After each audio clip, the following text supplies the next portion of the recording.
What is happening, good people? Welcome to the Bituation Room on a Tuesday, November 18th. I am your host, Francesca Fiorentini. Thank you so much for being here. Thank you for pressing play. Thank you for deciding you're not going to be alone with your thoughts. Not today. You want a little bit of bitching. You want commiseration. You want someone to accompany you down this road into the sunken place that we all live in, although maybe a little bit less sunken today, because, you know, the cabal is being taken down. That is right. The House just voted overwhelmingly to release all of the Epstein files. So you get what you wish for, people. Do we really want to know? Do you really want to know how the orgy with Stephen Hawking's went down? Because that's probably in the files. Um, Comedian John Hastings is going to be joining me in just a little bit. I'm very excited to have him back on the show. Also, a little bit later, reporter Jasper Craven, who covers the military and veterans issues for Baffler, Harper's, and a lot of other places, has a book coming out soon called God Forgives, Brothers Don't, and has been doing a little bit of a deep dive into our Secretary of War. So I want to talk to him about Pete Hegseth or Pete Hegseth or Rapey Pete or whatever you call him. And especially now, this latest push into Venezuela. So stay tuned for all of that. And if you're here, you know what to do. You're palming the keypad. You like the stream. You share the stream if you're live. You give this podcast 5 stars. You subscribe if you're not subscribed. What are you doing on YouTube? You also come see me live December 13th. That's a Saturday at 7:30 p.m. I will be back for my show New World Disorder at the Ice House in Pasadena. Come through, brand new lineup, except for this one guy, Matt Lieb, who keeps on he's such a pain. He's like, book me, I'll book you on my show. And I'm like, you don't even have a show. Anyway, come see me. It'll be fun. And also, shout out to my other self and our new deep dive. I did a 40-minute piece looking at how the right is falling apart over Israel. Yes. And of course it is, because it is a massive gaping wound in our entire world right now. But of course, there are some less savory folks who are participating in the, righteous anti-Israel rhetoric. Nick Fuentes and Candace Owens are very much anti-Semites. We look at that. We look at how Fuentes is rising, how it wasn't Israel who killed Charlie Kirk, but there's one person who's benefited more than anyone, and that's Nick Fuentes. So take a look at that if you can, and then just have a bunch of really adorable puppy videos queued up afterwards. And thank you so much for becoming a patron. If you are a patron, you get my sort of, I think it's almost like a 10-minute postscript on my deep dives. That's only exclusive to patrons, members on YouTube, paid subscribers on Substack. So patreon.com/Bituation Room is my personal preference. All the good patrones over there, thank you so much for your support. Again, make sure you're getting that 20% off the merch, bituationroom.com. Make sure you're getting 60% off the American Prospect. Make sure you're sending in questions for the AMAs. There's so many perks to becoming a supporter, but mostly it's for my undying love, which you have, TM. Yeah, so thank you guys so much. And with that, let's get this party started. Let me bring in my guest. You have seen him here before, but over the last 14 years, he's appeared at every major comedy festival in the world, including Edinburgh, Melbourne, Just for Laughs, Montreal. He was most recently spotted on America's Got Talent, and you can watch him perform a somewhat special at the Mall, out now on YouTube. Please welcome John Hastings. Oh, hello. Wait, a somewhat special at the Mall? This is new? This is new. Yes, no, I had a bunch of material right before I had a baby, and I was playing the Grand Comedy Club in Escondido, California. Hell and yeah. It's literally a comedy club in a dead mall, and it was Yes. it was wild. Like, we are talking the drunkest. Like, The drunkest version of Gen X parents I've ever seen in my entire life was the early show, like just like wine hammered and up for anything, and then late show, college couple with the girlfriend's mom who brought a Bumble date, and they were hammered, and it was a crazy heckle filled situation, and we rolled cameras, so yeah, two Oh new my on YouTube. God. And there's just like an abandoned Hot Topic behind you. 100%. There's a giant Target and a JC Penney where I'm pretty sure you could hunt deer because there's nothing. There was a Magic the Gathering like comic book convention happening, and it's so good not to be in LA, where if like you go to something like that, it's a bunch of actual agents trying to like turn the IP into something. But Yes. suburban San Diego, it was the Simpsons comic book guy arguing with a literal child over how you would use the Black Lotus card against mana, and I'm just like, this is what happened to America. We need to get back to this. The mall, man. I mean, I do think that you should turn malls into, this is my thing. Now that you're a parent, you understand this. We once took our like, crawling daughter to a Macy's that was closing down. Yeah.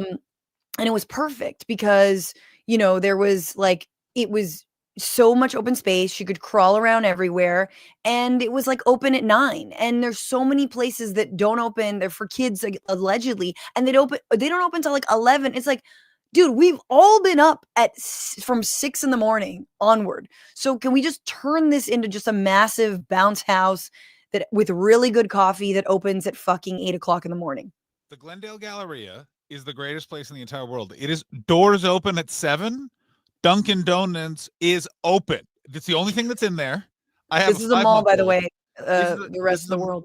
This is a mall in Glendale, California, that was the basis for, I think, Fast Times at Ridgemont High that's where it's supposed to be, if not filmed there. Like it was the first mall. Yes. And now, if you go there, I am there most mornings with my child. If you go there, you'll mainlining a giant Dunkin' Donuts iced coffee because we've been back and forth up since 5 a.m. baby. Let's get crazy. Yes, absolutely. Absolutely. I love this. Yeah. Let's go back to malls, people, but only for babies. John, we've got a lot to talk about, but I want to start off with what everyone out there in the ether is bitching about.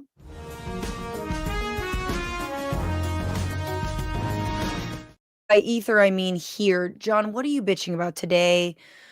A week out from Thanksgiving. Literally the Christmas decorations are up already because every year as things get sadder and sadder, the Christmas decorations have to go up 1 week earlier. LA needs to be stopped. There was Christmas decorations up in CVS October 1. They had to put the Halloween decorations in front and then take them down I was just like, holy guys, what happened to us? It's because we need the cheer. We really need the cheer. I know, but it also LA Christmas decorations already seem insane because it's so nice. Like I am from Canada. I'm like, this is supposed to be covered in snow and we're all supposed to be angry. And as opposed to LA, everyone's just openly tanning in front of a bunch of inflatable snowmen. John, what are you bitching about other than this? I'm such a politics nerd. I'm not even going US. I'm going the UK. The United Kingdom is in the middle of the Labour Party bowing to some weird demand from the internet far right in terms of immigration policy for the UK. And I just want to say this to everyone in the United Kingdom. Everything that is wrong in that country has nothing to do with immigration and has everything to do with the fact that you left the European Union through the worst means possible in 2019 and then had a pandemic. And then your prime minister crashed the economy in 2022, literally on television. You can watch it happen on TV. And they are trained as such sheep. I don't know what it is to be so afraid of the external world that they can't see that this was caused by the literal people who are now media figures saying that immigration is bad are literally the political minds that brought them Brexit, and no one is saying anything. And the prime minister, who was the Brexit shadow secretary, who has to know this, is instead of just being brave for a second and going, here's why this happened. So we are going to be re-entering the European Union, and then Yeah. everyone can lick my chode because I have a square head. Instead of that, he's being a gutless wonder and kowtowing like Wait, I do want to get back to whatever political point you were making, but Keir Starmer, you think his chode is also got a square head? it has to be square. Everything about that man has to be a perfect edge. He's just, it's like but sidebar, everyone being shocked that Keir Starmer turned out to be spineless. I'm just like, yeah, man, if he's an English politician who's been there for 20 years, none of these are good people. Anyway, but like, it's just like the mind reels. I lived there for 6 years. All of my friends literally will be like, well, something needs to be done. And it's like, you guys are in demographic collapse. There are no children. You're all decrepit. Yeah. Your health service does not work. Like, what all you need is people from Senegal who are nurses. That's what you need. Stop acting like what you don't need is not you people. I know a lot of English people. I wouldn't trust them with a fucking wrench, let alone a spine. You know what I mean? Like, it's just, I needed to say it. Like, I had a bunch of other things in my head, but I was just like, it's gotten to the point where it's like, guys, it's like you're all that Tim Robinson hot dog sketch. Just like they're all dressed as the hot dog. They drove it into the wall being like, we got to figure this out. Like, the mind reels. The mind reels. No, I like the UK, there's always like a moment, maybe every quarter where I'm like, maybe I would move to London. Like, are things better there? And there's like a flash. And then like once every quarter, there's like a massive anti-immigration mob of people that are like, we gotta hunt the immigrants because they're hunting us. And you're like, no, all that stuff is made up in your head. Like, shit is just totally made up. But I do feel like it is, it is interesting, of course, that, Europe has always been pointing the finger over here. North America, we've got the race issues. Well, lol, you have them all now too. No, because, and I think this is really the point, is like, there is such a lack of imagination on how to, whether in this country or in Europe, really embrace immigration full fucking chested, full fucking throated, and saying, this is still our country. Our countries, especially this one, been made up of immigrants based on immigration. Europe based on colonialism.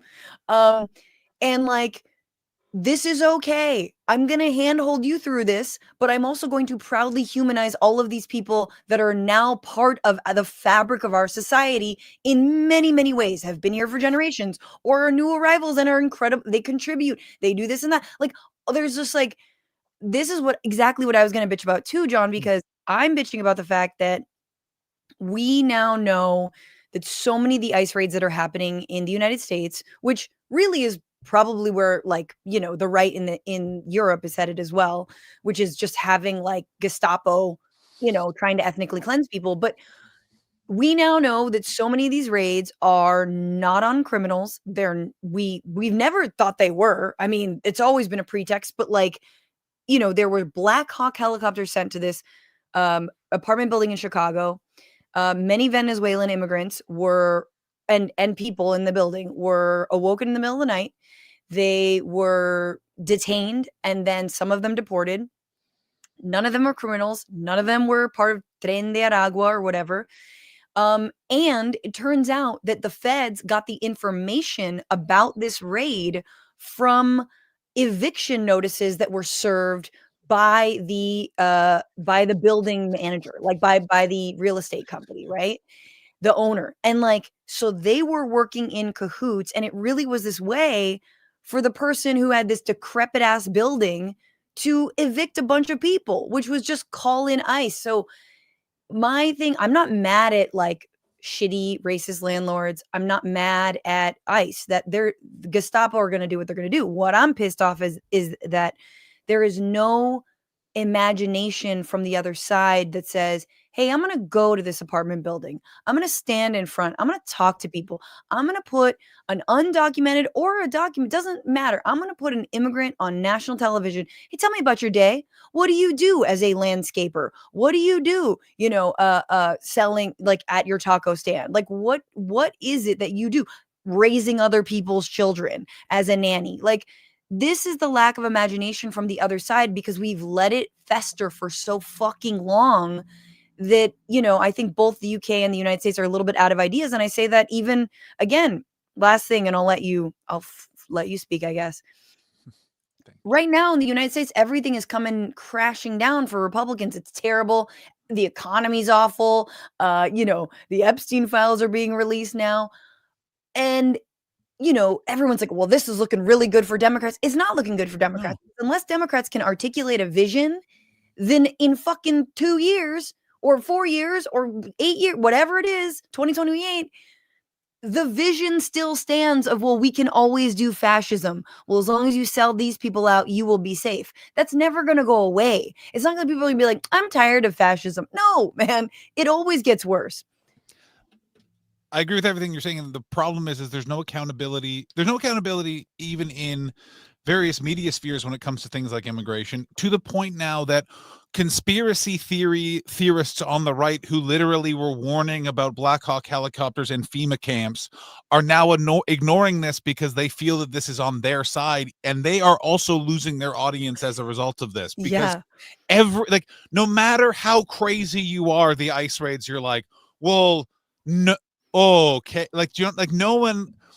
Virulently anti-immigration people are even getting to the point where this is too far. And what's so interesting is the only people that won't actually say that in front of a camera are the Democratic Party of the United States. They are still, and it's one of those things where it's such an easy lane, and hopefully someone finds it, to the fact that Pritzker is getting embraced by incredibly far left people. A pharmaceutical billionaire is able to figure this out and actually stand in some sort of opposition. It's utterly fascinating. And I think it's also, you're seeing and if this ties into the Epstein files, which I know we're going to talk about, you're seeing the rubber meet the road in terms of the last generation of the Democratic Party and the next generation of the Democratic Party, in that Chuck Schumer, I don't think, has said the word ICE except to be like, can I get more ICE in this Tom Collins since Trump got elected? And you can then see a lot of people in the, for lack of a better term, the activist class calling for people to say something about it. And and you see people like Pritzker making some very tiny little bits of standing up against it and saying we need to end it. Well, everyone else is it's really, really fascinating. No, and you know what it is too? It's kind of funny because if these were white people, obviously this would not even, we wouldn't even have Adam Carolla because it would just be on fire if they were white people. Do you understand? I mean, he literally, Dr. Drew would be in front of a Scud missile if it was crackers. It would be fascinating. You know what else it does too? It kind of implodes this entire lie that the right loves to traffic in, which is that Democrats are so obsessed with loving immigrants and they're importing them to replace us as voters. And it's like, do you see any Democrat standing up for these immigrant communities? Do you see them standing up for the alleged undocumented people whose labor they and their cities benefit from, but whose rights they do not actually defend? I mean, and I know you're saying Pritzker, I feel you, but I'm like, it's none of it is enough, because for me, it's about the narrative. My thing, so it's kind of imploding this idea that Democrats give a rat's ass about immigrants. I don't think they actually do. And I think they lack total imagination on how to get out of this moment of fascism, especially when it comes to policing the color line and policing the labor line and doing all of this against the immigrant community. I just feel like it is such a bigger issue. This issue of this story out of Chicago and these, awful landlords that are calling ICE is a perfect example. It's like, if we argued for social housing or, whatever, jobs guarantees, or we actually held landlords accountable, or rent control, all of these things are linked, because then it's like you would actually have, more regulations in a place like that. You would actually, support everybody who lives there, not divide them, because that's what sort of Trumpism and fascism is doing, which is like, who's a drain on your resources? These immigrants. And it's like, they're neighbors with people who also live in that shitty building and are subjected to this terrible landlord. So also, when it comes to being a landlord, how hard is it to patch some drywall and just have someone sweep up the hall. Like every time you hear these stories, like the landlord's like, well, he just like they're like these decrepit hellhole apartments, and then this guy is literally he's got federal police involved, so he doesn't have to fix the front door. Like, how hard is it to hire a contractor in this day? Like, you know what I mean? Like, I know permits be damned, but like, it's not that hard. Yeah, it's just no. And then the last point about it, and we're going to talk about this when we talk about Pete Hegseth a little bit later on. But you know, Cold Brewed on Twitch is mentioning, do they ever connect foreign policy? Which, yeah, man, we're about to threaten a war. We are threatening a war on Venezuela, and you're like, I hate these Venezuelan immigrants coming here. Like, oh boy, and it's the same thing back to, you know, Brexit in the UK, and like, you know. Or the, you know, why are there so many Syrian refugees? I don't know, because we insist on propping up awful, evil people in the Middle East. We have our international bodies are effed. The UN just said, yeah, Trump can basically facilitate some sort of international body over Gaza that has nothing to do with the Palestinian people. The troop guarantee, which was wild. Like, not, ladies and gentlemen, not since the Korean War. That's how fucking nuts that was, that the UN was like, and the Americans get to be in charge of putting troops in there. The reason why the UN never did that again is they did that in the Korean War, and General MacArthur was like, cool, so I'm in charge of everybody, and we are gonna nuke China. And they're like, but wait, I thought this was Korean War. And he's like, for now, but I got a corncob plans. Like, this is where we're at a place where General Douglas A. MacArthur would be like, I think some people are about to have too much power. Dude, it is it's wild over there. Like, you know, and let's be honest, like what is happening in Gaza right now under Trump, it's the same plan that, like, you know, Biden's generals were like, okay, there'll be some sort of international body. Jordan will help us. All these countries that already have taken, you know, millions of Palestinian refugees will help us. And you know, Hamas will have no future there. And it's like, but either way, it's awful. US is going to train troops, oversee troops, organize troops. Apparently, like, obviously it's all going to run through Israel. Israel is also like, we don't want certain troops. I think they're like, we don't want troops from Turkey or Pakistan. And, you know, basically they don't want any Muslims. They'll have too many sympathies. Anyway, it's ridiculous. So that's another thing I was bitching about. But yeah, we need a new narrative on immigration. When's the abolish ICE like bill going forward? Before we move on, John, last thing, please. Yes. Well, here's the thing I think that what the Democrats need to learn from the election of Zoran Mondani is not the lessons they're learning now, which is what you need to do is be yourself. And what human beings right now in America are craving is some genuine human leadership. If it doesn't need to be, I have a solution, but if someone literally turned toward the camera and was like, the reason why I can't say abolish ICE is half of my constituency has been algorithmically attacked by Fox News to think that literally means I'm now pro fentanyl. So we need to do something about that. And I'm starting that way. Like, Gavin Newsom, stop hosting Steve Bannon on your stupid podcast, turn towards the camera and actually justify some of your policy decisions and be a real human being. But the problem is that, to paraphrase stupid Gore Vidal, it used to be you were bought and paid for so many times before you were the president, you had nothing to say. And now you've transmogrified into so many different versions of a moderate person who's just trying to hold the center together that you stand for nothing. I stand for diet holograms of aspartame zero. Like, it's just like, I mean, that's what was so refreshing about Mamdani. And I also think that's what, you know, him being from an immigrant family, proudly, openly, not even having like some sort of assimilation story, like not making like, and then America was kind to my, no, he's just there. I also think, to your point, to show everyone's sort of like, oh yeah, which was when everyone tried to do the gotcha with like, your auntie, and then he was like, yeah, my cousin's mom, and everyone was like, that's not your aunt, and then everyone had to be like, all right, WASP, maybe not at your household, but like for people that put spice on breakfast, everyone who's just in your house when you're a kid is an auntie. And it was so interesting to watch everyone be like, oh yeah. Yeah. And again, it's embracing the immigrant experience. Yep. And also through that experience, everyone realized they're like, oh yeah, I'm aware of another culture because we all knew that kid growing up that had 40 auntie. And it's like, oh yeah, no, his great grandparents were from Turks and Caicos. So they do that. Like, come on, it's so easy. Before we get into the week, I have to let y'all know for one moment about our sponsor for this show, Sunset Lake CBD, which is having an incredible sale, Black Friday sale, 30% off store-wide using coupon code Friday25. I know it's 25, but it's 35% off. If you order over $125, you unlock a free citrus-flavored 750 milligram CBD tincture. OMG.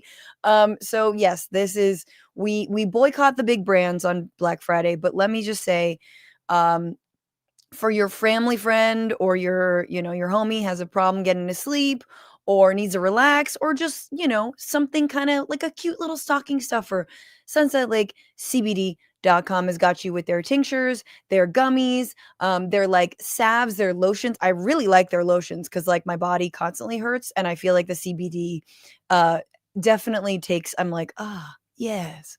They've got everything you need to chill out and catch your breath this holiday season. So if you, again, over $125, free citrus flavored 750 milligram CBD tincture, head over to sunsetlakecbd.com, use a coupon code Friday25 to save 30% on all their products for people and pets. The sale ends December 1st at 11:59 p.m. Eastern. So holler at that. And let me holler at you once again, John. Let's get into this week. So many things happened, but big, the files. This is the week where.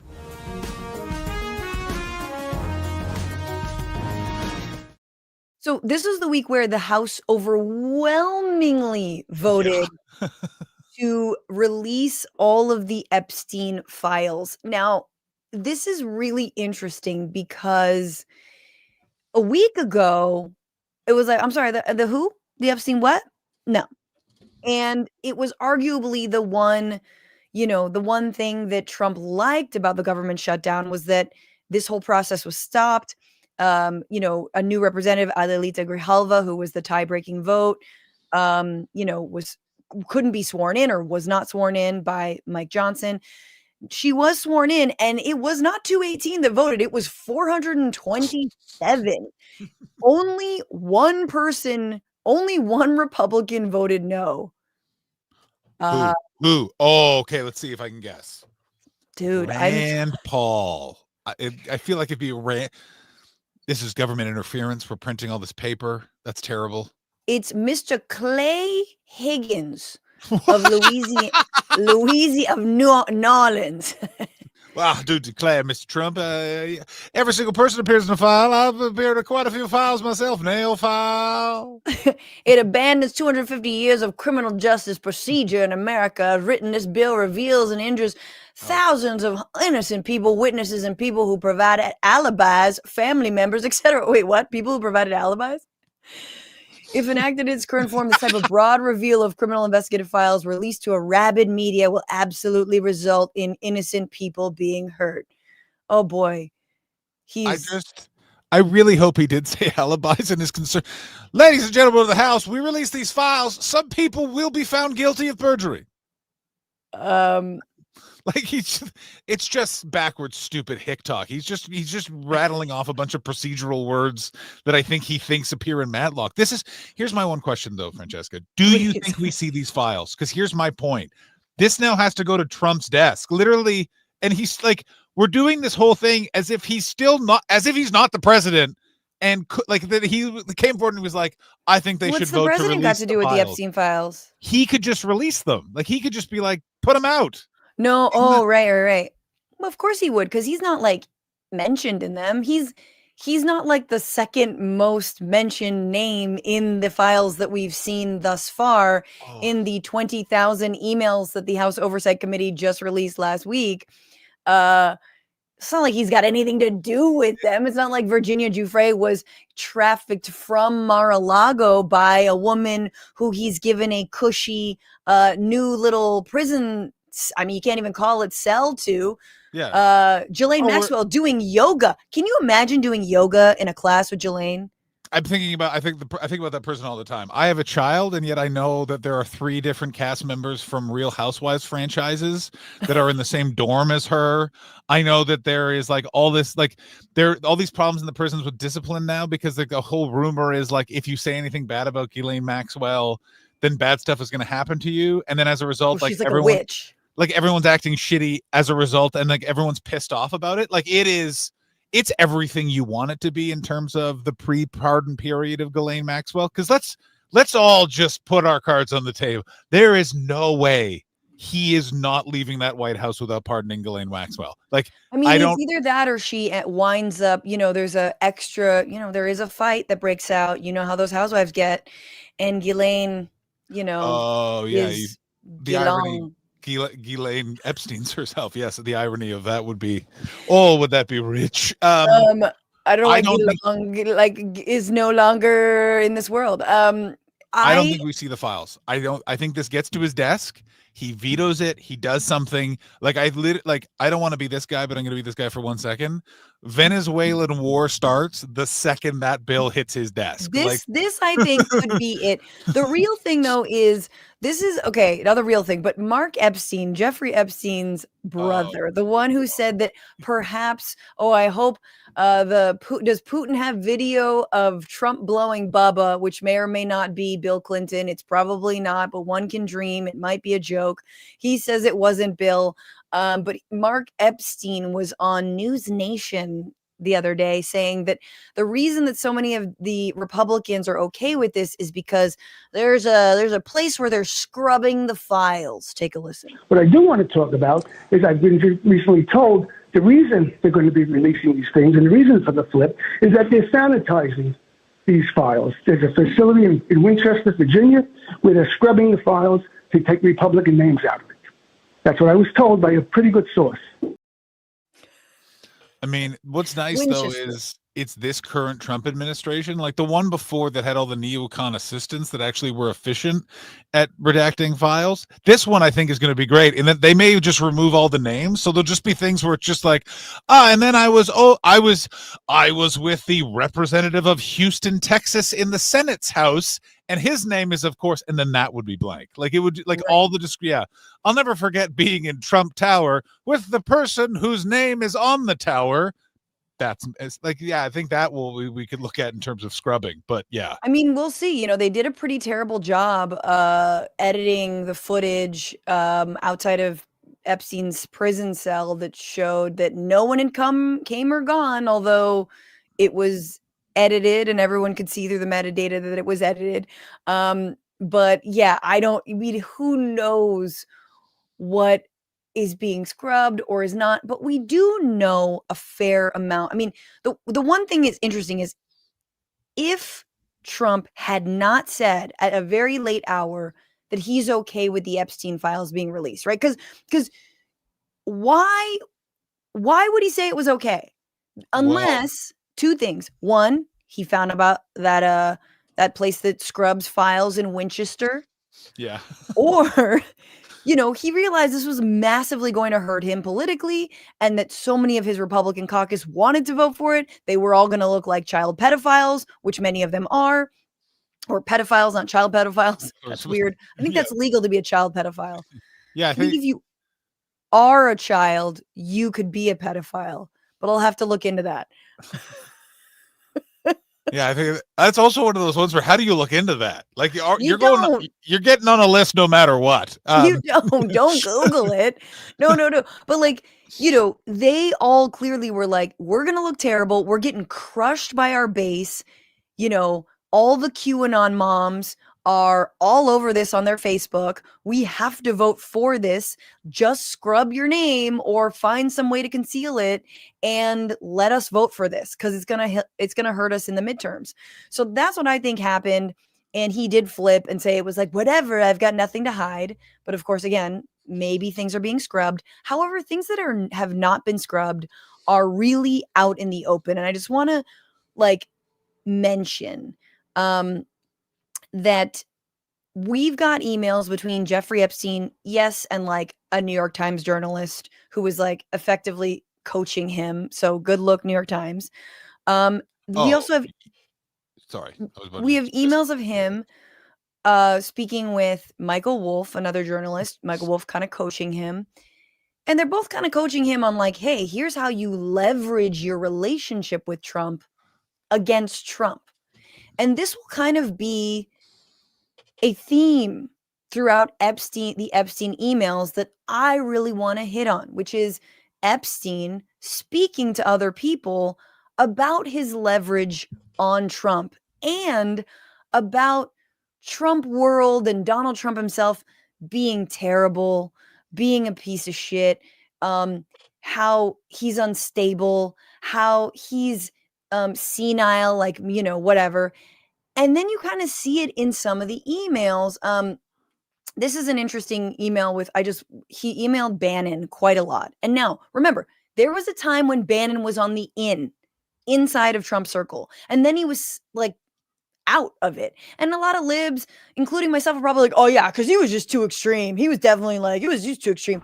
I don't know about that. I think it might have been something else. But anyway, this is Bannon and Epstein talking basically about this jihad, as they're saying, against you. There's a crooked jihad against you, Steve Bannon says, I've never seen anything like it, and I've seen a lot. Epstein, don't worry. November is too important to risk diversion. Mission first. And the mission, this is August of 2018. I'm assuming the mission is to get Epstein like cleared. I believe what was happening is in the post-Trump winning the presidency, Jeffrey Epstein's The Book Filthy Rich comes out, and he was going to counter it with his own book written by Michael Wolff. And because Michael Wolff was the journalist of the time, Fire and Fury had just come out. Yes. But what's very interesting is the reason why Steve Bannon was booted was because it was very clear he was the number one source for that book. Now, we all assumed that Epstein. That's the thing, is Epstein was the other source. And I think in that moment, and that's also when Michael Wolff was cast out, was Trump realized that's another connection that's Epstein worming his way back in to me. Yes, totally. So this is the last thing is like Steve Bannon emailing Epstein. Let's see exactly, but somebody has you in. Somebody big has you in the hindsight, or what is it? I can't read that word. Like basically somebody is going after you. Epstein's like, any ideas? Gee, I wonder who would be going after you at this moment for the things you know about him, for now what you're doing in the back channels that you, like you're saying, back channeling with Michael Wolff about Fire and Fury, back channeling with Steve Bannon, the back channels. And here is another back channel. And this is, I think, fucking wild. The the Washington Post put this together. That in the copies of the text messages, there were copies of text messages in the trove of thousands of pages of documents containing Epstein's emails and other communications released on Wednesday. The messages show Epstein was invested in what Michael Cohen was sharing about Trump. Remember, the financier's former friend during his testimony. This was when Michael Cohen was flipping. Michael Cohen, Trump's fixer, was basically like, he's an evil guy. He's super racist. He's all these things. And he's testifying. And, this is when we're all like, resistancing out and whatnot. The messages show he was invested. Trump has provided different accounts about why he ended his decades-long relationship with Epstein and has tried to distance himself, blah, blah, blah. In the text, Epstein appears to be watching a February 2019 hearing in real time. Remember, he's not arrested until August of 2019 or later, the fall.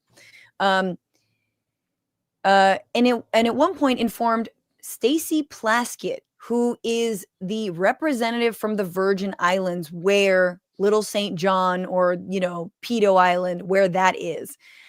And who's And Cohen had brought up former Trump executive assistant Ronna Graff in his testimony. At the time, Cohen was testifying before the House Oversight Committee against his former boss, alleging Trump was racist, manipulated financial records, and directed hush money payments to cover up his extramarital affairs. Remember, this was the Stormy Daniels stuff. So watch them. This is from the Washington Post. Put together the text message that Stacey Plaskett is getting live during this hearing about Michael Cohen. I should have loaded this from below. But give me 1 second. Let me load this from the below so I can start and stop it, because otherwise it's gonna suck.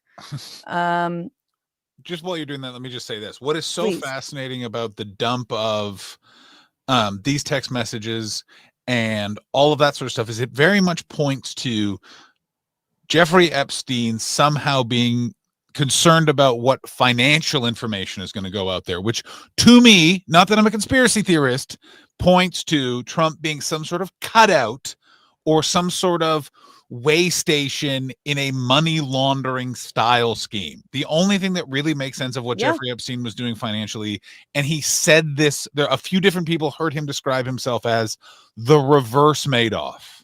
Yes. I make it seem like you have a lot less than you do.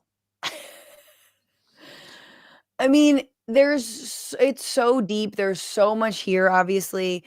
This just, to me, the one place I want to go with all of this is the one place I think it needs to go, which is who did what to Epstein and when. So here we go. Here is the live texting during this hearing. This was when Barack Obama was president of the United States. So Jeffrey Epstein texts Stacey Plaskett over here. Are you chewing? Which is amazing. You've already got like an in to a sitting congressperson, and you're like, I'm sorry, do you have gum in your mouth? Like, could you stop chewing, please? Are you ew? Like, I love that this is one of the first text messages that she sends her. What's nuts is you realize how many of them are texting though. When they did this video, it's so funny that they definitely had to figure out, like, the "are you chewing" also helped because it looks like what's his face and this other evil guy, like they all have "no, I'm not texting, I'm just very enamored with what's going on with my shoes" face. She's doing a great job of hiding that she's like texting anybody. Okay. And while we were once driving through a struggling neighborhood in Chicago, he commented. Then she writes back, "not anymore." Now, Michael Cohen is going on about like how Trump has said racist things. And it's like, yeah, this is so 2019. Yeah, bro, he said it. People could live that way.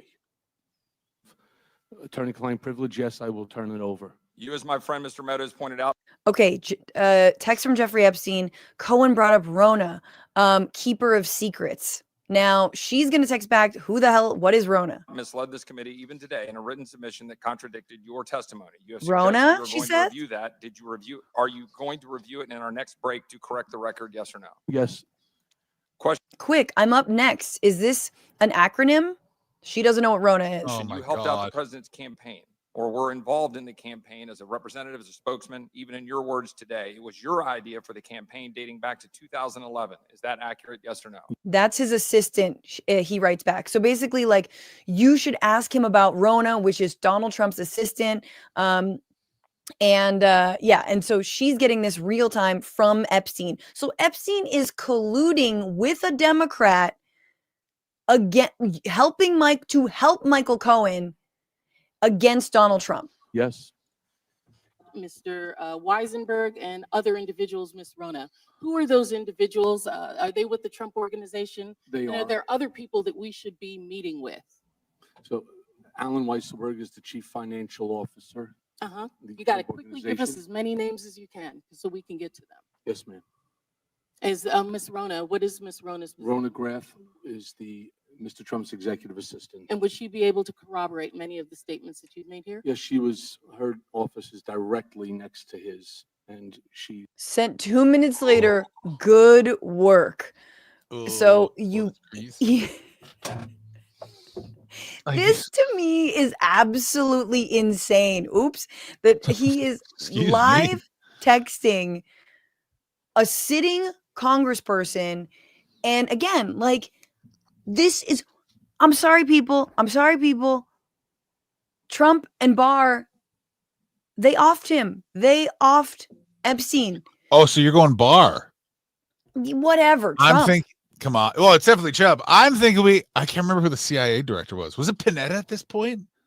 Or Brennan? Either way, I think they went old school. You know what I mean? They couldn't get Epstein to go to Dallas, so they did the next best thing and hung him in his cell. No, exactly, dude. They knew he's like openly talking shit about behind his back. He's sources on all of this material, on all the, all of the inside, stuff that's going on in the White House. He's back channeling with Bannon, and now he's helping Democrats. And on top of that,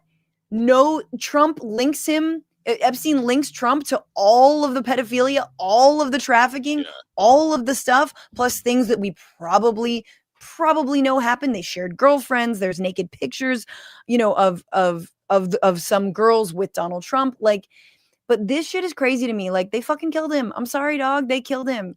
Like, that's what happened. That's exactly what happened.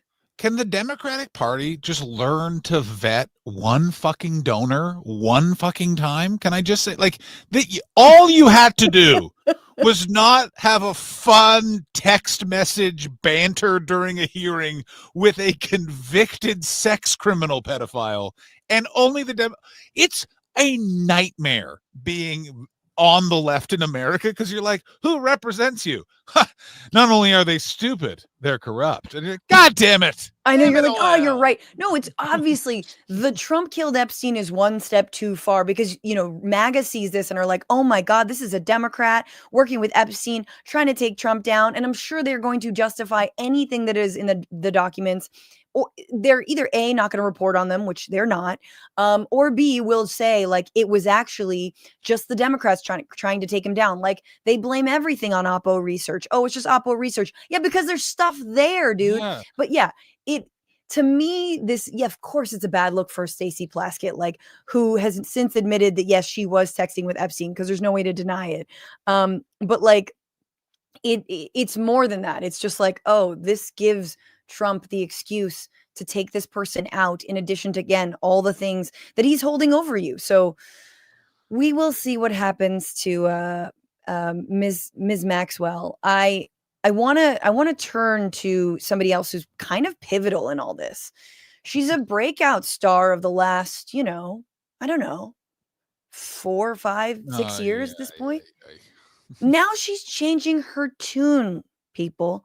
Marjorie Greene is going on a little bit of an apology tour, because Marjorie Greene is out here saying things like this about the Epstein files and about Donald Trump, who recently called her a traitor. I was called a traitor by a man that I fought for 6 years for. And I gave him my loyalty for free. I won my first election without his endorsement, beating 8 men in a primary. And I've never owed him anything, but I fought for him for the policies and for America first. And he called me a traitor for standing with these women and refusing to take my name off the discharge petition. Let me tell you what a traitor is. A traitor is an American that serves foreign countries and themselves. A patriot is an American that serves the United States of America and Americans like the women standing behind me. Okay. I hope everyone caught that she is standing in front of the Epstein victims saying, I was called a traitor for defending these women, which is effectively true. Trump says that he's actually just mad that she won on The View. But she said, no, a traitor is someone who serves foreign countries. Now, Margie has been on a no more weapons, no more funding to Israel tip for a while now. And Donald Trump today is yucking it up with MBS of Saudi Arabia. I mean, it is very clear who has got the edge on the MAGA, isolationist, America first, racist, xenophobic, anti-Semitic, although kind of based when it comes to Israel movement. And that's Marge. That's exactly what she's trying to do with those statements.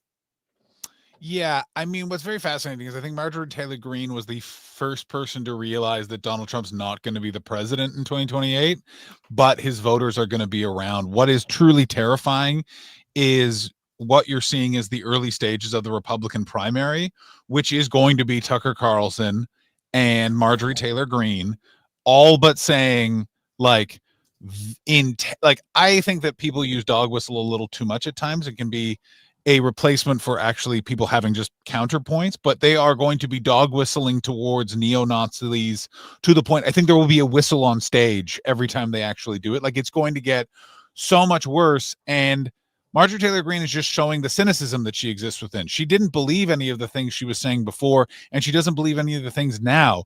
Yeah. She is a large-scale entrepreneur who probably had to the first time fill out a form in COVID, and that drove her so crazy she believes in Jewish space lasers. Like, what I don't like is that she is probably going to end up being a VP nominee in don't put Margie in a Veep situation. Whoever the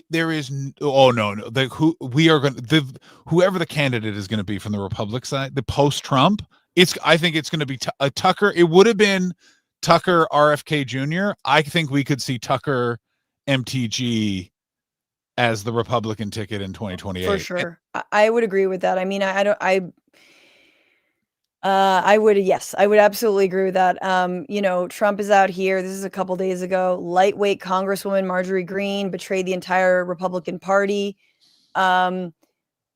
She basically no different than Rand Paul Jr., Thomas Massey, who got caught being a full-fledged Republican in name only, make America great again.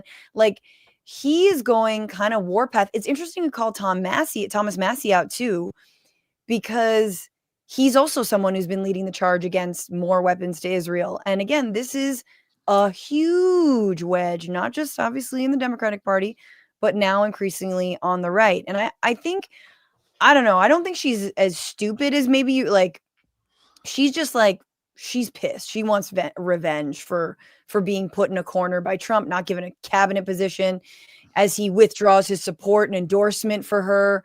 And basically says she was never going to she shouldn't have run for Senate. She wasn't going to win, which is apparently what got her so mad in the first place. Am I way too cynical that anytime someone in the Republican Party says anything that is anything close to anti-Israel, I just assume they're appealing to anti-Semites? Like, that is where I have gotten to at this point, where I know that some people are like, well, and I'm just like, no, it's Pat Buchanan. Listen, you guys clearly were cool in the 2000s and don't know who Pat Buchanan is. I do. They're just doing Pat Buchanan. Like, this is just Reagan going to the SS graveyard on a mass scale. And I hate it. We're talking about Pat Buchanan's policies. What the fuck? Oh, sorry. I think this is really important, and everyone, go watch my piece about it. But basically, yes, you cannot separate their comments on Israel from their comments on everything else and everybody else. You can't be like, I actually think they care about Palestinians. They don't. No. However, let me tell you, their content is wall to wall on this. And I think, yeah, she knows it. I want to share that she's also kind of apologizing. I mean, this is me thinking, is Marge going to the center? Is she going to try? I mean, shit, man. Is she going to try and be more of, get some of those, spurned Republicans back on board? Because here she is apologizing on CNN for some of her behavior. You posted on X that President Trump is, with his comments, fueling a, quote, hotbed of threats against you. Obviously, any threats to your safety are completely unacceptable. But we have seen these kinds of attacks or criticism from the president at other people. It's not new. And with respect, I haven't heard you speak out about it until it was directed at you. Also from you. Like, Marjorie's first year in office, she went around stalking AOC and also following, oh my God, I'm blanking on his name, following David Hogg around, right? Parkland shooter survivor. What's the first thing she did on the floor? she initiated impeachment proceedings for Joe Biden. Like, all of this is just the fact that she's on CNN. She's just appealing to donors. The reason why she's doing this is because there are, like, the guy who owns Home Depot would like someone that that isn't going to scream the N-word at the sun vaguely. And so she has to go on CNN and be like, tee hee, whoopsie doopsie. Like, No, yeah. Well, I let's hate wait it. for the whoopsie doopsie. Dana, I think that's fair criticism. And I would like to say humbly, I'm sorry for taking part in the toxic politics. It's very bad for our country. And it's been something I've thought about a lot, especially since Charlie Kirk was assassinated, is that I'm only responsible for myself and my own words and actions. And I am committed, and I've been working on this a lot lately, to put down the knives in politics. I really just want to see people be kind to one another. And oh, that's amazing. That's amazing. I want to see people be kind to one another. Except for Black Lives Matter protesters, immigrants that are bringing fentanyl, Jews that are bringing the immigrants to replace us with their space lasers, and all the demon rats that are running child sex rings. And this is going to be interesting because, like, we'll see how she digests the Epstein files, because she intimated today at the press conference during, arguing for the release with all the victims, like, that this is just the beginning. So we'll see if Marge, it only takes one, and she's a pretty loud bullhorn, to actually say, hi, I can read. And Trump's name is all over these files. They were best friends. Here's what my crazy thought is they think Trump may die, they see the files, and the files could be so bad Trump goes. Then they know JD Vance becomes the vice president, and then it is just over. Then it's literally whatever happens in 26, basically the House and the Senate will just kind of keep the government going for 2 years. JD Vance will talk to himself in a mirror, and then whoever wins in 28 gets to be the president. That's kind of what I think MTG is kind of leaning towards, in that she needs to get out in front of this, but also in a way where she is appealing to a very interesting demographic, which is all of the crazy people from COVID who 5 years later have kind of sobered up and are like, oh, maybe Queen Elizabeth wasn't a demon. You know what I'm saying? Like, there's also that sort of cynical nakedness to this, where she's literally trying to just grab onto some people that are trying to, like, get back and maybe speak to a family member they haven't spoken to in 3 years because they had the temerity to wear a mask briefly. Like, it's just the thing with this society is nothing is good. And nothing is done for the right reason. And it's for sure. Nothing, especially on the right. But also, it is wild to hear someone apologize for their toxic politics. She's, like, not even smart enough to say rhetoric. But, like, I ultimately do agree with you. I do think she's trying to get out ahead of it. I do think they're all looking at Donald Trump's the end of the reign. It's like Steve Bannon's out here going, like, we're going to run him in 2028. And everyone's like, I don't know. He can barely talk. He is up to his ears in like anyone who's going to buy him. He's a fucking NASCAR out here. And we are up to our ears in Trump mentions in the Epstein files. We need to take the heat off of this real quick. Where are there more pictures of Hunter's dick? Like, let's go. They are so tired of this scandal falling on them. They need to spin it real quick. And so maybe to your point earlier, maybe this is where we get a little, a little war on Venezuela. Just a little. I mean, I don't want to be that guy. We've all seen Wag the Dog. We know what show we're on. It's like, I think we're going to get that. It just be that, and I don't want to be crazy here. They rub out Trump. That's the other thing we could see. You know what I'm saying? Imagine if Trump gets Epsteined by the Maxwells right before Maxwell is pardoned by Trump. Whoa, no one sees that reality coming. I love that. I also love that before that, he has to admit that I did not have sexual relations with that former president. What happened under a desk. God. this is so crazy. I keep forgetting that that's part of it, that there's an implication that Clinton and Trump blew each other. And then, by the way, no. Apparently, Bubba was the name of a horse. So, in what are fact, you talking Trump about? That's real? just blew a horse. I don't know. This is the thing the internet says. I don't know. I didn't prep much on the Bubba material. Like, who can? But, you know, John Hastings, thank you for going all of these places with me. Please, everybody, go check out the new special up on YouTube. Tell us the name of it again.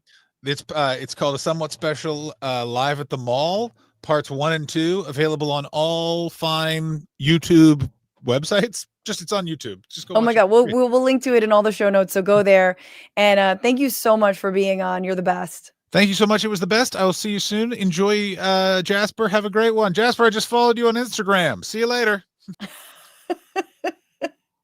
No, you must not talk to one another. That is not how the show works anymore, okay? The comics are separated. They're in their own little area. Let's see. Joe Blocker on YouTube. I really miss the days when MTG was just Magic the Gathering. Oh, the tender years, the tender 2000s. Let me bring him in. He is a reporter who covers the military and veterans issues for publications including The Baffler, Harper's, The Atlantic, New York Magazine, The Intercept, and others. You can pre-order his book, God Forgives, Brothers Don't, which is out in May. Please welcome Jasper Craven. How's it going? Good. How are you? No complaints. Welcome. Got a new Instagram follower. Hey, that's pretty good. You don't say this show never gave you anything. True. Jasper, I'm really fascinated about, I hope you come back when your book is out, because I would love to talk to you about it.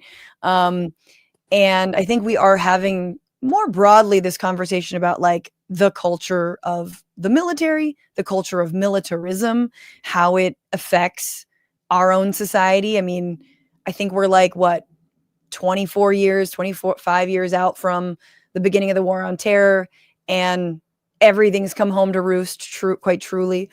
But let's focus on Mr. Hegseth, the Secretary of War, as it were. You have a piece out in Baffler called Pete Hegseth's War on Women. And it's an incredible read. You kind of go into his backstory. I guess maybe this is a question, because you hint at it a little bit. We always sort of like say in passing, like, oh, mommy issues, daddy issues.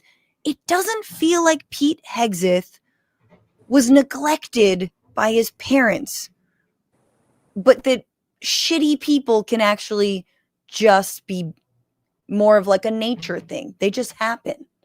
Tell me a little bit about maybe like how his extreme masculinity could be a reaction to his parents. Yeah, sure. Well, I think you're right. You know, by all accounts, Pete Hegseth grew up in a nice middle-class home in Minnesota, religious household, but not, zealous, it seems.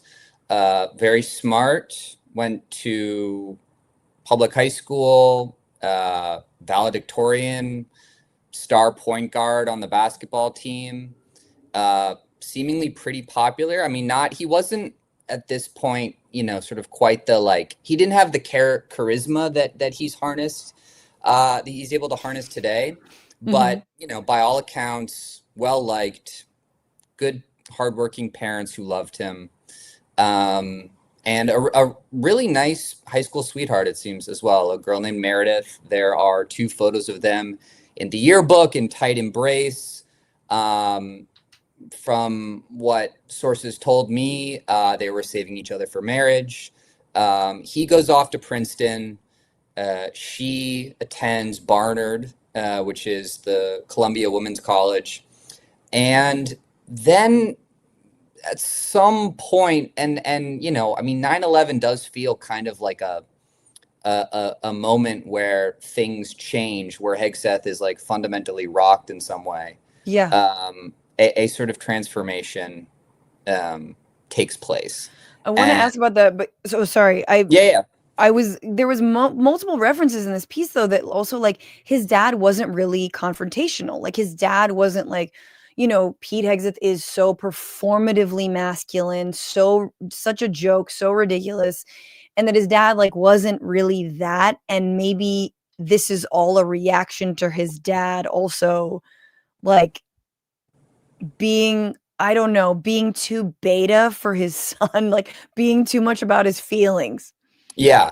Yeah. I mean, I think every boy to some degree or another has in them just like latently inculcated this desire to be strong, to be an alpha, to, have like a strong sort of badass to look up to in one way, way, shape, or form.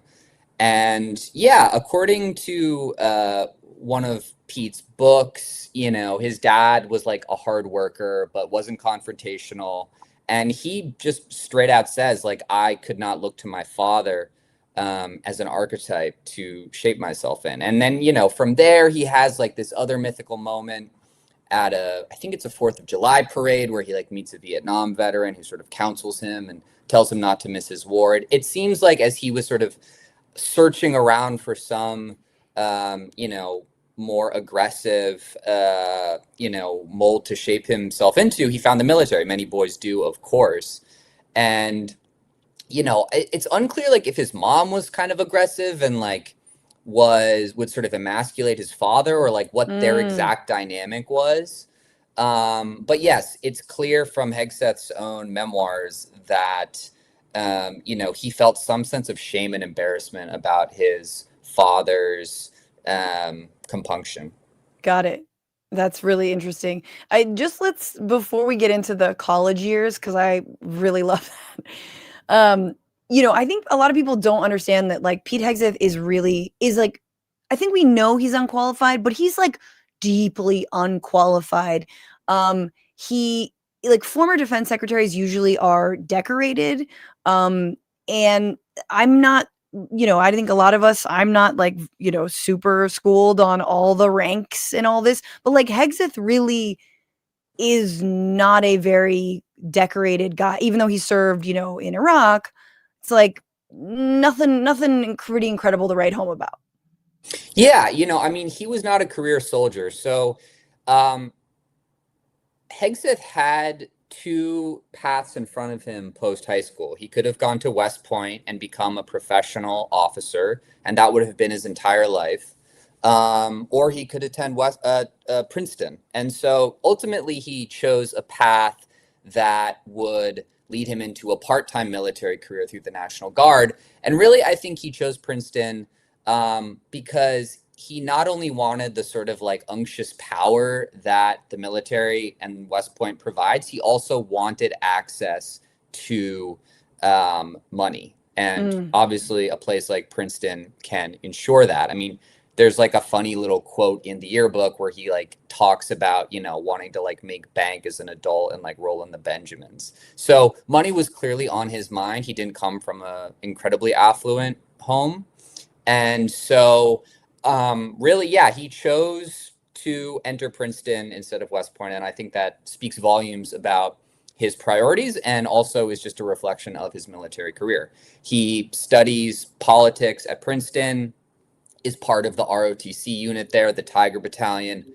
And so he's sort of balancing these two personalities and sort of strengthening them both simultaneously. But you're right. I mean, most defense secretaries are generals. I believe Hegseth was like a major at the time of his retirement. Not, highly decorated. I mean, I mentioned this in the piece, but he got a Bronze Star during his service in the War on Terror. And, as I sort of clarify, this is a Bronze Star without valor, which basically is a nice sounding type of medal that during the Forever Wars were handed out pretty liberally to sort of needy officers who wanted some brass on their chest. So, right. That's like me and the Girl Scouts, where you're just like, well, everyone gets this badge, but it's at least something. Yeah. Yeah. And so, I mean, all of this also speaks, I think, to like his real like desperation to concoct a strong military identity, but also like cut as many corners as possible. And, you know, I mean, certainly he saw some shit in Iraq and Afghanistan. I don't want to, I mean, his military service record is far more impressive than someone like JD Vance, who was basically just a spokesperson in an air conditioned room in the Middle East. Like Hegseth was actually out there. Yeah. But, you know, did not rise through the ranks in any impressive way, did not sort of experience the sort of like post-secondary educational opportunities that most generals get, like is really not steeped in military history or tactics or any of these sorts of things that most defense secretaries are. And like those programs are deeply flawed in their own ways, but there is, you know, some value in experience, and Hegseth does not have if it. you're going to be part of steering the empire, you should know where the controls are and the gears are, or maybe it's beneficial that you don't, but who knows? We'll talk about that in a second in terms of what's happening now. My favorite part of your piece is, you know, the time at Princeton and the fact that, like, you know, feminists on campus basically had a role in radicalizing him against women. Because, you know, it's like I joined Take Back the Night protests, and, you know, I was in my college women's center, and you know, we had our own Republicans to deal with, and we had our own like douchebags to deal with, less in the anti-feminist, you know, realm, and more in the like, you know, pro-war Republicans in the early 2000s. But yeah, tell me about, like, he would like write for a paper and write against feminism. What happened to him? Yeah, so when he wasn't doing ROTC training, he really invested a lot of his extracurricular time in the Princeton Tory, which is a hyper-conservative student magazine. Hegseth became the publisher. He wrote, I think it was a weekly or a bi-weekly column there. And, you know, I mean, there was definitely, he clearly relished campus warfare. Like this is all before like Twitter, and like politics wasn't really mediated online. It was still, you know, throwing posters up on bulletin boards and like protesting on the quad and all of that sort of stuff. And Hegseth really like threw himself into that work, you know, like he would often you know, tromp around in his military uniform as sort of like a status symbol. You know, there's like this one famous moment where he like gets into a duel with a college Democrat. They're both holding paintball guns. Hegseth wins the bout and like shoots his opponent in the crotch. Like a lot of it just sort of like classic, you know, campus Republican stuff. But from those early days, you can trace like a real rising misogyny in his outlook. And he takes special interest and is especially aggressive towards a burgeoning feminist group on campus called OWL. You know, I mean, Princeton back then was still highly patriarchal. There had been a very high profile sexual assault just before his arrival that the school kind of, you know, pushed under the rug, despite the fact that it was in a very prominent place on campus. And so Princeton women were really just sort of like trying to secure basic protections, get rape kits on campus. I think, you know, it's interesting, like, while Hegseth is there, Princeton appoints its first female president, I imagine as part of like an acknowledgement that the culture is getting a bit out of hand. Yeah. But Hegseth and his little crew really don't take kindly to this, to any impingement at all on their power or influence. So basically, the sort of the wildest story amid all of this is OWL helps put on a production of the Vagina Monologues. As you do. Part of that, they print out pink posters that, you know, say the you know, auditorium where it will be shown, the time, and like certain, you know, racy lines from some of the monologues that some of which deal with the female anatomy. Hegseth gets super pissed off, you know, calls this pornography, that it's completely untoward. And so him and his Princeton Tory buddies basically print out their own blue posters, rip down the pink ones, and plaster theirs on campus. And one of them, I think, kind of like perfectly encapsulates his id as it exists today, which, basically it read, "My penis is furious and it needs to shout." That's what I originally wanted to name the piece. I think I'm going to name this podcast that. Yeah. And so like, that just about says it all. And my penis is so, like, furious. Yeah. And also, oh God.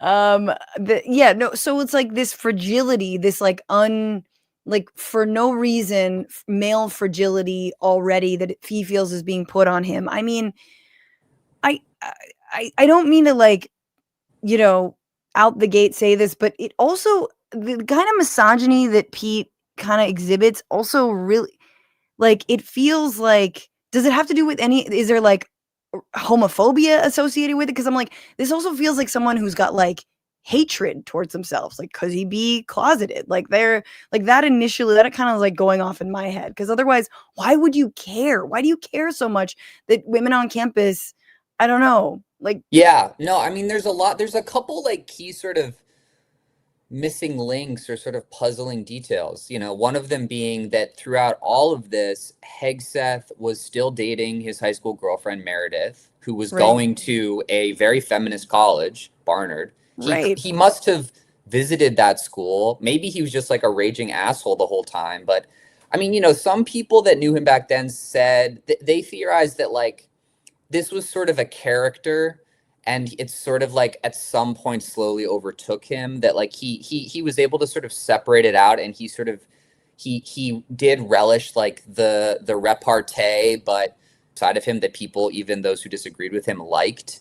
Mhm. So that could be part of it. I mean, yeah, there is like also just the other questions about his relationship to women, his own sexuality and sexual identity. I mean, he did grow up in a fairly religious household, I believe Calvinist. So, Dude, I were don't he even to have know any what sort of feelings, they would be squelched. Yeah. I Yeah. mean, so let's talk about then his behavior towards women, because like as he was being confirmed, we heard all of this, all of the stories, including the one where he, assaulted a woman who was basically supposed to be his handler at a Republican women's conference in Monterey, trying to get him safely to his room and stop leching after other women. And she herself, woke up and thought she had been drugged and had bruises on her. There was a payoff there, he a non-disclosure and a undisclosed sum of money that she received for that incident. But like this kind of continued with like how he acted in his personal life. I guess, I mean, like, tell me a little bit more about that, but also like, why does this matter now that he's in charge of the US military? Yeah, well, you're right. I mean, I even like another sort of another allegation that surfaced during his confirmation hearings was just his like uncontrollable drinking. And, again, it's like at Princeton, it seems like he didn't really have a drinking problem. Apparently he was just chugging Mountain Dew. So like part of me is so curious as to like how all of these forces got out of control. Yeah. And like what the actual nugget is that sort of like mutated. I think it probably is his misogyny. It is sort of the most like consistent sort of like channel in his biography. And basically, he ends up marrying Meredith, his high school sweetheart. At this point, he's just out of college. He is in the Guard. He's working a day job at Bear Stearns. Itself, an incredibly misogynistic place. Back to why he went to Princeton, which, you juxtapose Pete's, story with another officer who was a woman who like, she ran her own store and she was very much like did kind of a middle class, working class job, running like a shoe store. And she was decorated because of her heroism, in Iraq. But anyway, so it's very interesting. Yes, that like in your part-time, you're in finance. Yeah. Keep going. Yeah. So part-time in finance. And like the truth is that many people who join the military do so out of economic reasons, or because they're escaping from something, or they want to feel good, they want a community. There's many different ways. But a lot of guys, ultimately, once they get into the system, they just want to be put through hell. They want to see the shit. They want the war stories, like, even as they know it will kind of destroy them. And Hegseth was clearly pining for that. His first deployment is to Guantanamo. He basically just like drinks a lot of beer and hangs out. I mean, obviously there's like a bunch of like psychic damage just from being in proximity to a place like that, I'm sure. But ultimately is like, I need to get to Iraq. I need to have my like Band of Brothers moment. And so then he basically, you know, leverages his connections and gets in the same unit depicted in the 2001 Steven Spielberg miniseries. So he gets his day with the Band of Brothers. Everything is just like, you watch Top Gun too many times. You watch Band of Brothers. Yes, it's true. And so basically, like, as I see it, any sort of like remnants of like true love and respect for this woman, Meredith, his wife, sort of dissipates as he just like sort of increasingly embraces the military as his like sole identity. Yeah. And you know, he gets back from Iraq, and like friends tell me, you know, he just like ghosts them all the time. His wife says that Pete will like never come home from work and just be gone all night. Like, he's just like, he's so clearly just like out freaking dealing with whatever, like something. He's racked with something, and it's, you know, he's fucked up by it. And so basically, like, you know, long story short, that marriage falls apart because of infidelity. There's an interesting, like, basically the rest of his life is he's always needs to be in proximity with a woman. He always needs a woman to use. Like, there's very few gaps where he's not with someone. Every time like a marriage is falling apart, he's already found another woman that he's with. Yes, so or fathering a child with the new woman. Yeah, he's leapfrogging definitely from these abusive relationships. Yes, and so which appear to become increasingly abusive, increasingly neglectful. He has women out of wedlock, children, I should say, excuse me. And then, you know, at the same time, his political star, or rather media star, is rising. He gets linked up on Fox News in around 2013. I mean, he's never a huge star at Fox, but like all the diehards, they know him, they see him on. He's also clearly become a showman at this point. You know, I mean, there's a lot of morning drinking, but like, you know, there's, oh God, I don't want to have like empathy for this person at all, but it is interesting to see like he, you know, he clearly is finding his showmanship, and that happens like as he's like finding the drink and the bottle and whatnot.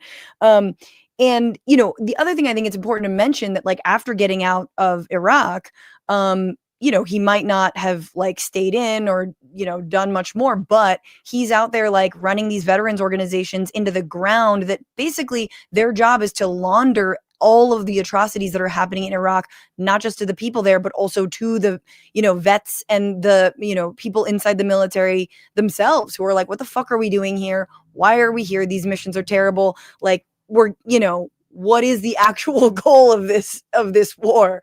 And he's out there like working for the Koch brothers, being like, you know, no, it's all good. Everything's fine over there, which is crazy because now he's in an administration that I think largely ran against these kinds of forever wars, both in 2016 and in 2024, you know, with the likes of Tulsi Gabbard, but he's still like Mr. Rah-Rah war. I mean, how do you square that in terms of, you know, we're going to end all wars, Department of War, Pete Hegseth? Right. Yeah. Well, you know, I mean, I think part of the woman thing is that like the paradigm of military masculinity that he needs relies on like a weak, subservient woman. Like it's just sort of like this power dynamic that needs to exist. So when women are elevated in the military, when a woman can get a silver star and he can't, that like throws him into a spiral, because all of a sudden like this shaky foundation that he's built his persona on is threatened. Similarly, with his military identity. Like his military identity is secured by military victory. And so he gets out of these wars. He hoped he was going to like be in the new World War II. He wanted his Band of Brothers moment. He wanted to be in the Veterans Day parade. And all of a sudden he gets back and the public is fast turning on the war. They want to get out. They never really believed it to begin with. And so Hegseth, I think, out of, you know, a certain careerist streak and a lust for money, but also just like a deep desire to salvage the popularity and the legitimacy of this war, just is hammering like home all of these talking points that the Bush administration is feeding him. He's really, you know, he's fighting for a surge. He wants the war to continue. Yeah. And because he kind of like he is kind of this neoconservative mouthpiece holdover from the wars on terror. Oh yeah, totally. I mean, his first book is Blurb by Bill Kristol.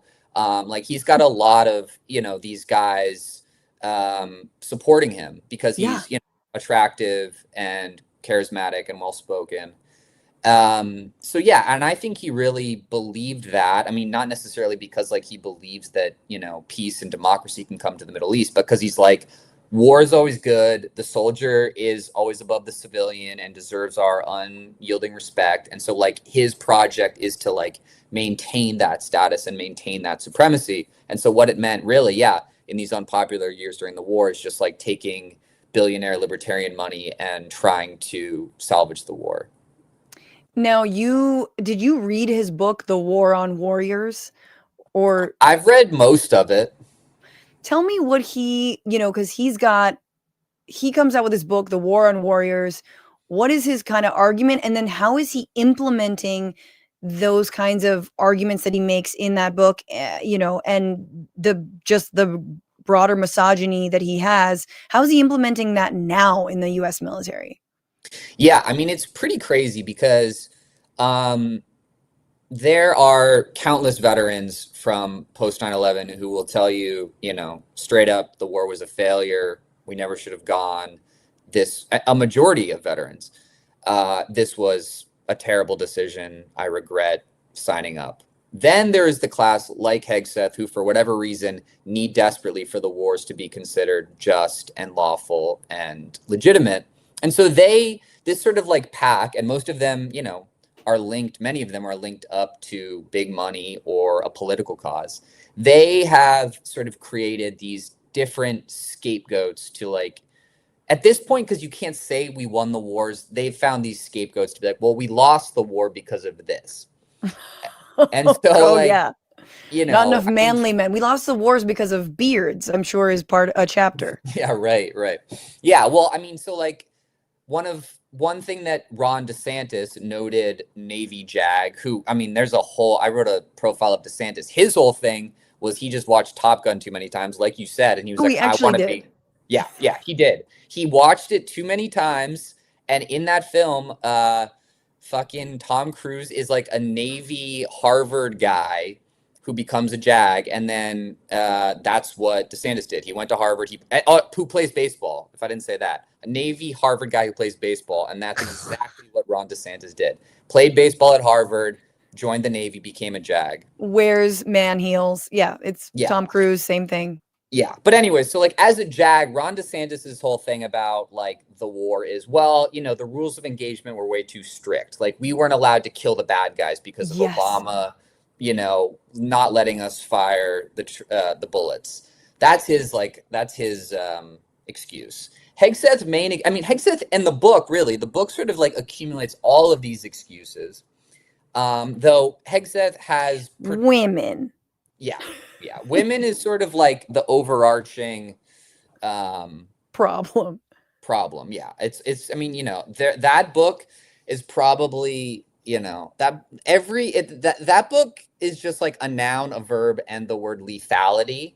And like, so it's all just like, you know, women are not lethal enough. Trans people are not lethal enough. Black people are not lethal enough. Anyone but like conservative white men, they just can't fucking kill like I can. Like I am the fucking cool killer. So that's basically what the book is. I mean, you know, he claims to have interviewed like all of these men, basically. up and down the ranks who are like telling these like, you know, giving him these exposés about how the military's gone woke, and he, you know, it's just like complicating the ability to win the war. I mean, there's like one guy quoted in the book who's basically like, you know, I got in trouble because there was a woman in the gym and like she said I grabbed her ass, but like I was just trying to help her with the weights, and like what the fuck. It's just like so trivial. Well, and also, I mean, I think it's really important to know that this is at a time also where we are, you know, waking up to the immense amount of sexual assault that happens in the military. The stats are absolutely insane. I believe under Obama's when we first started tracking military sexual assault. There have been many documentaries about this. And in addition to just straight up femicide murders, like I'm remembering Vanessa Guillen and her case after refusing advances from, you know, a fellow soldier. You know, it's just like the amount of brutality and aggression against women themselves, you know, is also the awareness of that is coming up. And I guess Pete's, you know, answer is, well, that's why women shouldn't be there. That's why you shouldn't have worn a short skirt or existed in my eyes. Right. Totally. Yeah. No, he sees the military as like the last domain of men. He wants to keep it that way. I mean, you know, again, some of this rhetoric lends credence to your theory and others' theories that like maybe he does have a homosexual streak somewhere down there. Because yeah, I mean this isn't normal. Like, you know, this is Pete Hegseth at the 9/11 memorial carrying an American flag in his undie, like in boxers. Yeah. That man would fucking kill on Christopher Street. Dude, like seriously. Yeah. Just look at this, you know, and like, I don't know. I always think when men are too handsome, you know, I'm like, no, but it's true. He's such a cartoon. I think that's why he is such a cartoon, the way he has treated women. And then now in the military, obviously, you know, transgender soldiers have been barred from the military. People who've served for decades, people who have obviously been very loyal. Again, I have massive critiques of this institution, but I do think gay people, trans people, and women should be openly serving and not have to face, you know, violence when they do so. But that's, I mean, I can only imagine the culture now. Like, so basically I'm assuming like DEI programs are gone. Any kind of reporting on sexual assault? I don't know. Do you have any more details about what's changed since him becoming, you know, head of the DOD now? Yeah, I mean, basically every like there were like explicit programs and offices that were focused on recruiting women, empowering them, like promoting them, getting them into senior and officer roles. Mhm. That office has been closed. You know, most of the upper brass that is non-white or non-male has been fired or pushed out. And the major like sexual assault response programs and offices and tracking systems are being, you know, just sort of like killed through, you know, budgetary attrition or just sort of like by putting in loyalists who don't actually care about the issue. And putting back people who were like let go for their behavior within the military, whether I believe you detailed someone who had you know, domestic violence charges and things like this. And, you know, and same thing with like, I mean, Trump generally is like, you know, if you were let go because you like did a war crime, come back in, babe. Like the water's warm here. Absolutely. Yeah. I mean, the other thing that's happened is they have just completely purged the JAG Corps. So JAGs are basically lawyers who operate under the Uniform Code of Military Justice. And so they're the people that like would prosecute sexual misconduct or other violent crimes or really just other sort of violations of military code. I mean, the thing about all of this too is that like the Uniform Code of Military Justice and this like court system that's completely outside of the civilian court system is already so prone to undue command influence, rarely do JAGs secure or even pursue charges for sexual misconduct. Like, there was already so much impunity within the ranks that, like, and you know, sort of flaws that pervaded the Obama administration, the Biden administration. And so just to like undercut the sort of, you know, piecemeal stuff that was there, it's just really going to make it much, much worse. There was very little that someone can hang on to. There are very few resources that exist now. And like, meanwhile, you know, he's bringing in as his chief of staff, a guy who, you know, during like a classified intelligence briefing, starts regaling the room with stories about, you know, his strip club exploits the last weekend. Like you said, one of his top guys was accused credibly of sexual battery in his marriage. So His like spokesman Sean Parnell, 2021 custody battle, accused by a strange of domestic violence. That's from your article. Yeah. And this is like on top of the fact that we know his office is a mess. Like just, you know, the text messages about, you know, war plans, and you know, behind his back there's like he like fired a bunch of people. Like, shit is messy in the DOD. And yet, Jasper, before I let you go, because we should wrap pretty soon, they're gonna do war. Now we're going to war. Pete Hegseth tweeting, President Trump ordered action, and the Department of War is delivering. Today I'm announcing Operation Southern Spear, led by a joint task force, Southern Spear and Southcom. Their mission is to defend the homeland, remove narco-terrorists from our hemisphere, and secure our homeland from the drugs that are killing our people. The Western Hemisphere is America's neighborhood. It's a beautiful day in that neighborhood, and we will protect it. Operation Rough Rider, freedom of navigation for U.S. ships. Operation Midnight Hammer, this is another tweet. Obliteration of Iranian nuclear sites. Operation Southern Spear, destroy narco-terrorists killing Americans in the entire hemisphere, Jasper. We're going to get rid of, and they're starting with Venezuela, which is funny because Venezuela doesn't produce cocaine, and they are not part of the fentanyl trade at all. So, looks like once again, he's in his lane, like going to war over one thing, secretly just doing regime change against a socialist president that you don't like. Absolutely. Absolutely. And, you know, I mean, he has the AUMF from 2001 to point to. So, like, you know, this is, I mean, so much of this administration, Hegseth's tenure, Hegseth's identity, like, it's all just the chickens coming home to roost from the Forever Wars, which I think you nodded at earlier. Like, he is a perfect encapsulation, illustration of what happens when you go to war for 2.5 decades, like in the way that we did. I mean, we haven't even talked about his rampant Islamophobia that like runs very deep inside of him. And so that's like what he knows. This is, you know, for us to expect someone who was like, you know, steeped in these terrible wars for 2.5 decades to do anything other than what he's doing now would be foolish. He's just bringing the Forever War somewhere else.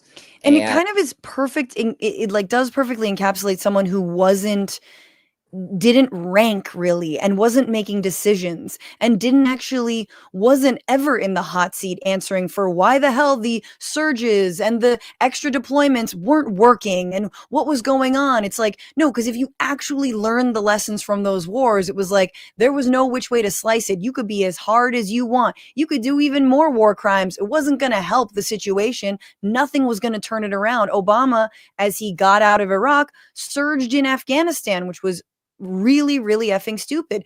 But again, it's like we've been left with the dregs. Like, Trumpism and MAGA aren't they're not interventionist. They're just like the dregs of, hey, you know what was the problem was we were too woke with the Muslims. I think that's what it was.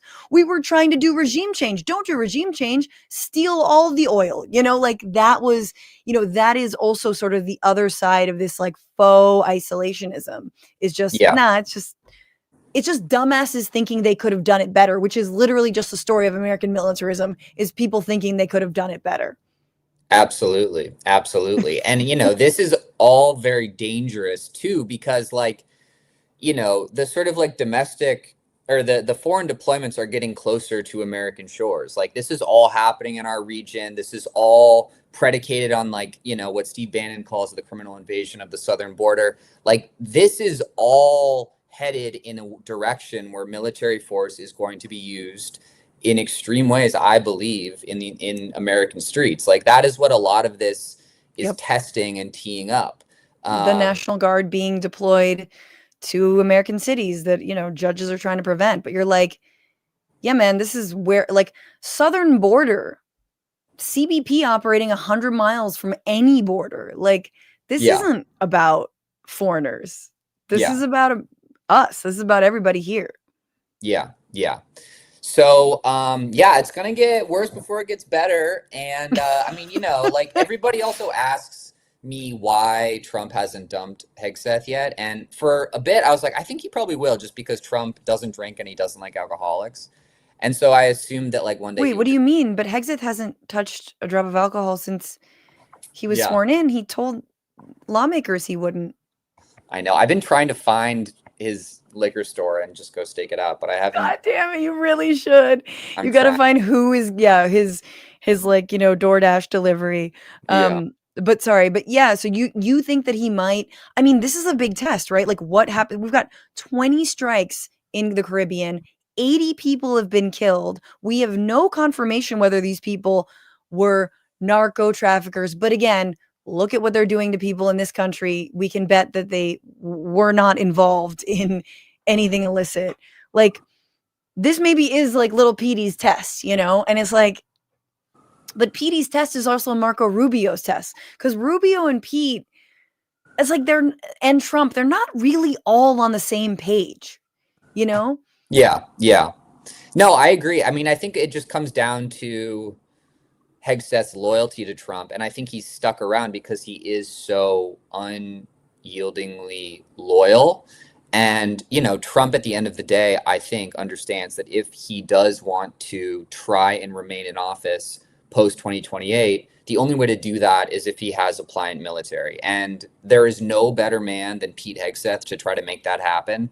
Certainly, Hegseth is not very popular among a certain segment of, like, the old guard officer class, but I do think that he, like, continues to make inroads and, you know, basically, like, leverage loyalty and expand loyalties throughout the Pentagon. And so if he can, like, get 51% of the military on his side by the time we vote for our next president, like, it could get very bad. And I think that, you know, Hegseth is willing to do what Trump asks him. Last question for you, because I find this all really fascinating. And, you know, as someone who came up in the anti-war movement, you know, organizing alongside a lot of veterans and also a lot of veterans from, you know, previous wars, you know, whether it Vietnam, mostly Vietnam, or even, you know, some old homies from the World War II era, RIP. They, you know, veterans make up a really significant portion of resistance, and they always have in this country. And, you know, going forward, we really are in this constitutional crisis around, can you deploy? I mean, you can't actually constitutionally deploy the military against American citizens, but of course they're finding ways around that by saying, you know, well, these people aren't citizens, and these, you know, they are trying to launch this war against all of us using that pretense. What is your sense about how much can Pete get 51% of the military on him? Will we relive a moment, you know, of like in Vietnam where there was mass resistance inside the military, even without something like a draft? What is your sense about, you know, when and where there will be a split, or could there be a split? Or has this military just become so radicalized that I'm barking up the wrong tree? What are your thoughts? It's really hard to tell. You know, I mean, every time Hegseth does something ridiculous, the New York Times has a story that quotes like a half dozen officers being like, I don't agree with this. This is terrible. Yeah. Hegseth is an idiot. But like, that's a self-selecting group. You know, those are the officers that are going to go speak to the New York Times. Right. I think it's very telling that, like, after January 6th, yes, there were some officers, John Kelly, Mattis, McMaster, who were like, this is not cool. Trump is a fascist, etc. But then like 200 other retired generals signed a letter of endorsement. Like, I think that we like to sort of think that there are these like hero liberal generals who are gonna like, you know, be the adults in the room and stop things. But there are also many more who are just like quietly plotting in the shadows, and the military Or who is were like, took part of January 6th. yes, Like there were yes. so many former military, current. Yes, absolutely. So, you know, I mean, like places like West Point and these officer training schools, they technically teach that you are mandated to resist an illegal order. And that's not really happening, and it never really has.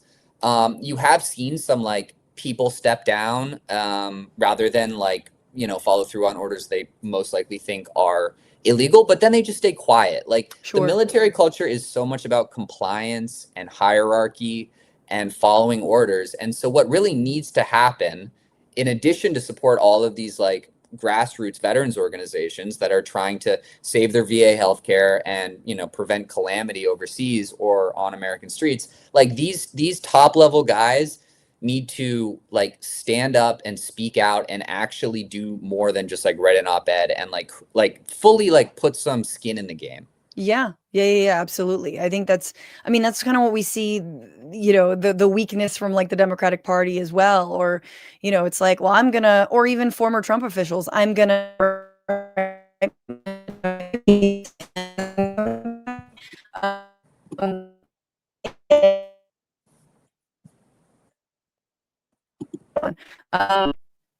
anyway, I don't want to jinx the Jasper Craven, thank you so much for being here. Appreciate you. Please come back on because I have so many more questions around your book, and I do want to talk about. I just think that, like, you know, we started this show talking about the kind of the culture around hating immigrants and how we still don't have an answer to that. And I think more than anything, the culture of U.S. militarism is something we still don't have an answer to. It's like we don't have an answer actually to like masculinity that doesn't manifest itself in aggressive and toxic ways. But how can you be heroic in, you know, I don't know, what are the, you know, like heroic and brave and all the things that I think some people who do join the military imagine themselves doing, not just like killing brown people. Because those, you know, I think most people who do join are like, no, I'm going to do good. So thank you so much. Where can people find you, follow you on the social medias and stuff? Yeah. Best place is just Twitter. My handle is Jasper_Craven. Amazing. Thank you so much. Stay on until your audio uploads. Appreciate you. And thank you so much out there. Let me read some comments and then get going. Let's see. I smoke and I know things, says the DOJ is going to say there is an ongoing investigation. They can't release certain files. Betcha. Yeah. I mean, if the DOJ ultimately has control of it, of course, there is only so much that can be done. So, you know, your girl Pam Bondi has long been protecting Epstein, and she's not about to stop now because, you know, it's about protecting Trump as well. Just Julie reminding us you can get the paper version of the American Prospect. Yes, you as a patron are added to a list. It's a good list, and it gets you 60% off of the American Prospect in your hot little hands. So don't forget, you can get cash in on that. Independence for Scotland, says the Mena 007. I'm sorry. We didn't want to leave Europe. Stupid English. Thank you so much. Indeed. There should be independence. How has that not happened now? Let's see. Now the Zen says, I want to point out Trump is prosecuting political enemies, but he's not prosecuting Merrick Garland. And who the hell names their kid Merrick? Dude, that sounds like a great grandfather name, or like the street you grew up on. Merrick Garland sounds like your porn star name, dude. I don't know. But yes, I mean, he's going after Eric Swalwell now for mortgage fraud or some shit, which is like, I'm sure it's like a paper they didn't all fill out because he's going after everyone over mortgage fraud. The instructor reminding us that you can't talk about Chicago or Illinois without talking about Kat Abu-Ghazaleh, who is literally putting her life and freedom on the line for these people, not like these milquetoast Dems who just run. Exactly, dude. Kat has been out there and indicted by the FBI because of it. She's so the real deal. I have been desperately trying to get her on the show. Maybe I'll reach out now, but you know how it is. I do my own booking and stuff. Joe Blocker says, I really miss. Oh, yeah, I read this. Vetras Varna, every vet I know despises Keg's breath. Yeah, I mean, it could be self-selecting. I like to think there are more people who hate Pete and won't speak out about it because, again, of this code of obedience and, not trying like the, thin blue line and whatnot.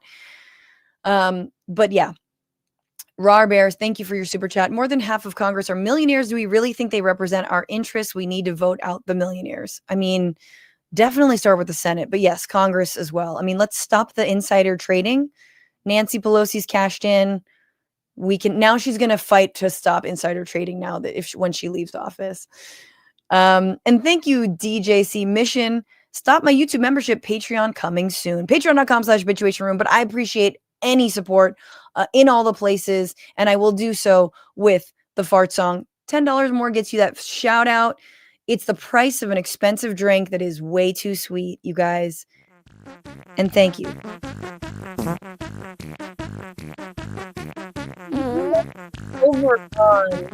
Because I don't have any new patrons. This is so embarrassing. OMG.